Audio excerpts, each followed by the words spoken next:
আসিফ মাহফুজকে জোটে নিতে রাজি নয় জামাত, এনসিপির অনড় অবস্থান। আটকে আছে জামাত এনসিপির জোট। নির্বাচনের মাঠে জোট রাজনীতির অঙ্ক যত এগোচ্ছে ততই জটিল হয়ে উঠছে জামাত এনসিপির সম্ভাব্য সমঝোতা। এই জটিলতা কেন্দ্রবিন্দুতে এখন অন্তর্বর্তীকালীন সরকারের সাবেক দুই উপদেষ্টা আসিফ মাহমুদ সজীব ভুঁইয়া ও মাহফুজ আলম। তাদের ঘিরেই মূলত আটকে গেছে জামাত এনসিপির জোট আলোচনা। জামাতের অবস্থান স্পষ্ট। আসিফ ও মাহফুজকে জোটের প্রার্থী করা হলে তাদের বিতর্কিত কর্মকাণ্ডের দায় নিতে হবে পুরো জোটকে। দলটির আশঙ্কা, এতে প্রতিদ্বন্দ্বীরা সহজেই জামাত এনসিপির জোটকে সরকার আশীর্বাদ পুষ্ট হিসেবে চিত্রিত করবে, যা নির্বাচনী প্রচারে নেতিবাচক প্রভাব ফেলতে পারে।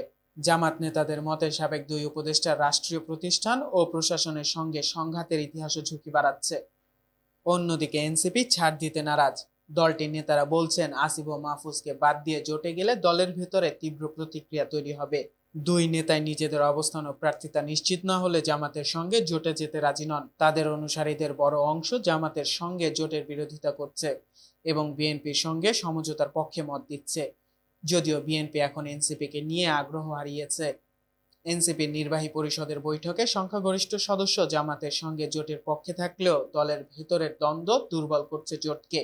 এর মধ্যেই আসন বন্টন নিয়ে দর কষাকষি আরো কঠিন হয়েছে। এনসিপি ও এবি পার্টি 50টি আসন চাইছে, আর জামাত আলোচনায় আছে 30টি আসন নিয়ে। অতিরিক্ত প্রার্থী দেওয়ার প্রশ্নে জামাত একেবারেই অনড়। সব মিলিয়ে আসিফ মাহমুদ ও মাহফুজ আলম এখন দুটি নাম নয়, তারাই হয়ে উঠেছেন জামাত এনসিপির জোটের সবচেয়ে বড় বাধা।